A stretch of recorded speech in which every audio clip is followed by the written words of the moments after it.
আসসালামু আলাইকুম। টি-20 বিশ্বকাপ একদিকে চলতেছে, অপরদিকে বাংলাদেশ ফুটবল টিমের বিশ্বকাপ বাছাই পর্বের বর্তমান যে সেই সেশনও চলতেছে। Recently Bangladesh football team Australia football টিমের সাথে দুর্দান্ত পারফরম্যান্স করেছে। তবে সেখানে রেজাল্ট যদিও 2-0 গোলে অস্ট্রেলিয়ার সাথে হেরেছে।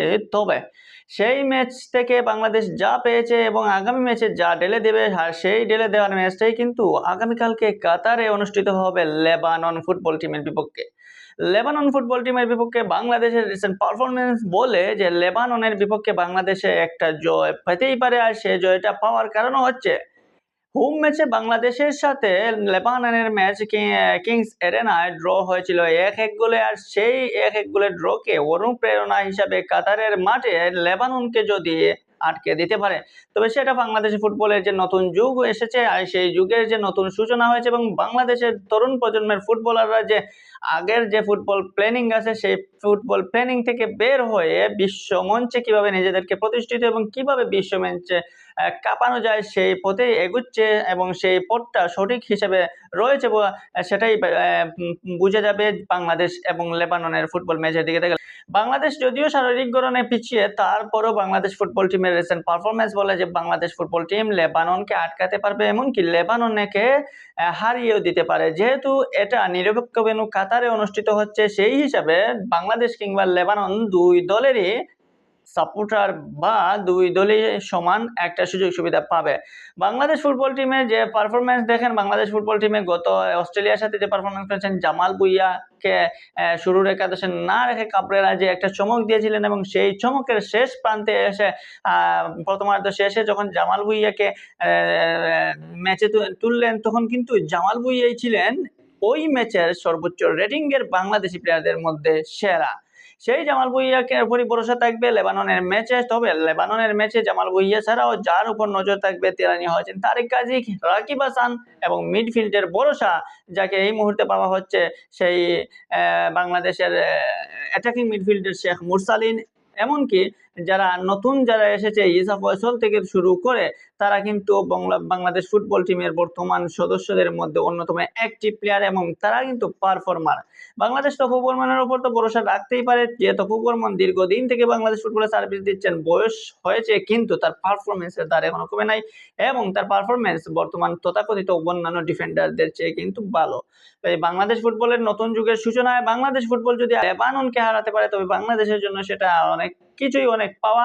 যেহেতু বাংলাদেশে এই মুহূর্তে ক্রিকেট জোয়ার চলতেছে, কারণ টি-20 বিশ্বকাপ, আর টি-20 বিশ্বকাপের মাঝে যদি বাংলাদেশ ফুটবল টিম বাংলাদেশি দর্শকদের নতুন একটা আনন্দের উপলক্ষ এনে দিতে পারে, তবে সেটা কম কিসে, আর সেটাই করতে হবে বাংলাদেশ ফুটবল টিমকে। বাংলাদেশ ফুটবল টিম দীর্ঘ ভ্রমণ শেষে বর্তমানে কাতারে অবস্থান করেছে এবং আজকে প্র্যাকটিস সেশনও করেছে। প্র্যাকটিস সেশন করে আগামীকালকে বিশ্বকাপ এবং এশিয়ান বাছাই পর্বের ম্যাচ। যদিও বিশ্বকাপ খেলার সম্ভাবনা বাংলাদেশের নাই বললেই চলে, পয়েন্ট টেবিলের নাম রয়েছে বাংলাদেশ ফুটবল টিম 4 নম্বরে 1 পয়েন্ট নিয়ে, আর সেই 1 পয়েন্টটাই কিন্তু এই লেবাননের কল্যাণে। লেবাননকে প্রথম লেগে হারিয়ে সেই একটা পয়েন্ট বাংলাদেশ অর্জন করেছিল। এখন সুযোগ বাংলাদেশের সেই 1 থেকে 3 পয়েন্টে যাওয়া। আবার লেবাননও কিন্তু বিশ্বকাপ বাছাই পর্বে যাওয়ার সম্ভাবনা একদম কিন্তু তারাও রয়েছে পয়েন্ট টেবিলের নাম্বার 3-তে, যদিও তারা পয়েন্ট 3। তবে বাংলাদেশ এবং লেবাননের ম্যাচ থেকে যেটা পাওয়া যাবে সেটা হচ্ছে বাংলাদেশের ফুটবলের নতুন সূচনা, আর সেই সূচনাটাই ফুটবল প্রেমীরা দেখতে চায়। ফুটবল এখন যে জোয়ার, বাংলাদেশের ফুটবল আগের চেয়ে অনেক উন্নতি হয়েছে, আর সেই উন্নতিটা ধারাবাহিক হোক সেটাই সবাই চায়। আর সেটা দেখাতে যদি পারে জামাল ভুঁইয়ারা, তবে সে বাংলাদেশের যে ফুটবল প্রেমী মানুষ রয়েছে তারা কিন্তু ফুটবল খেলার প্রতি আগ্রহ পাবে, ফুটবল খেলা দেখার প্রতি আগ্রহ পাবে। বিশ্বমঞ্চে এখন রয়েছে ফুটবলের নতুন 14 তারিখ থেকে শুরু হবে ফুটবল জোয়ার। সেখানে ইউরো কাপ রয়েছে, সামনে রয়েছে কোপা আমেরিকা, বর্তমানে চলছে ফিফা বিশ্বকাপ বাছাই পর্বের অনেক প্রস্তুতি ম্যাচ এবং কুপার ইউরোর বাছাই পর্বের অনেক প্রস্তুতি ম্যাচ। আমরা রিসেন্টলি দেখেছি গতকালকে আর্জেন্টিনা ইকুয়েডরকে 1-0 গোলে হারিয়েছে, এর আগে ব্রাজিল 3-2 গোলে হারিয়েছিল মেক্সিকোকে। এরকম ফেভারিট কিছু টিম রয়েছে যারা বর্তমানে ফিফা ফ্রেন্ডলি ম্যাচ খেলছে এবং তাদের নিজেদেরকে জ্বালাই করে নিচ্ছে, আর সেই জ্বালাইয়ের সুযোগ হিসাবে এবং বিশ্বকাপে যেহেতু বাংলাদেশ নাই বা ইউরো বা কুপা কিংবা এশিয়ান ফুটবলেও বাংলাদেশ তেমন একটা পর্যায়ে না থাকলেও বাংলাদেশ এখান থেকে 24 থেকে শুরু করুক নতুন সূচনা, 24 থেকে শুরু শুরু করুক যে বাংলাদেশও ফুটবল খেলতে পারে ভালো, বাংলাদেশও ফুটবলে ধারাবাহিক পারফর্মার, বাংলাদেশও ফুটবলে বড় কিছু অর্জন করতে পারে। আর সেটার সূচনা এবং সেটার পথ দেখিয়ে দিতে হবে এই জামাল ভুঁইয়াদের। আনিসুর রহমান জিকুর জন্য ব্যাড লাক। আনিসুর রহমান জিকু যেহেতু এই দলের অংশ নয়, তারপরও যারা এই দলের অংশ রয়েছে, মিতুল মার্মা কিন্তু দুর্দান্ত গোলকিপিং করে যাচ্ছেন যে আনিসুর রহমান জিকুর রিপ্লেস হিসাবে, বা তার পরিবর্তে যারা রয়েছেন 1, 2, 3 যে পাপ্পু খান বা সুজন, তারা যদিও ম্যাচে সুযোগ পাচ্ছেন না, কিন্তু তারা ব্যাকআপ হিসাবে যথেষ্ট ভালো, সেই জন্যই কাবরেরা দলে রেখেছেন।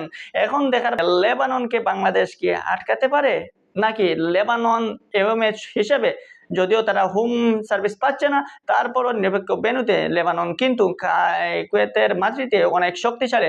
সেই শক্তিশালী দলের বিপক্ষে বাংলাদেশ যদি জয় এনে দিতে পারে, তবে সেটাই সবচেয়ে বেশি। যদি বাংলাদেশ ফুটবল টিম কালকে জয় দিতে পারে, তাহলে হয়তো ক্রিকেট বিশ্বকাপে বাংলাদেশের যে জোয়ার উঠছে, বাংলাদেশ যেভাবে ক্রিকেটে দাপট দেখাচ্ছে, সেই দাপটটা হয়তো ফুটবল থেকেও শুরু হবে।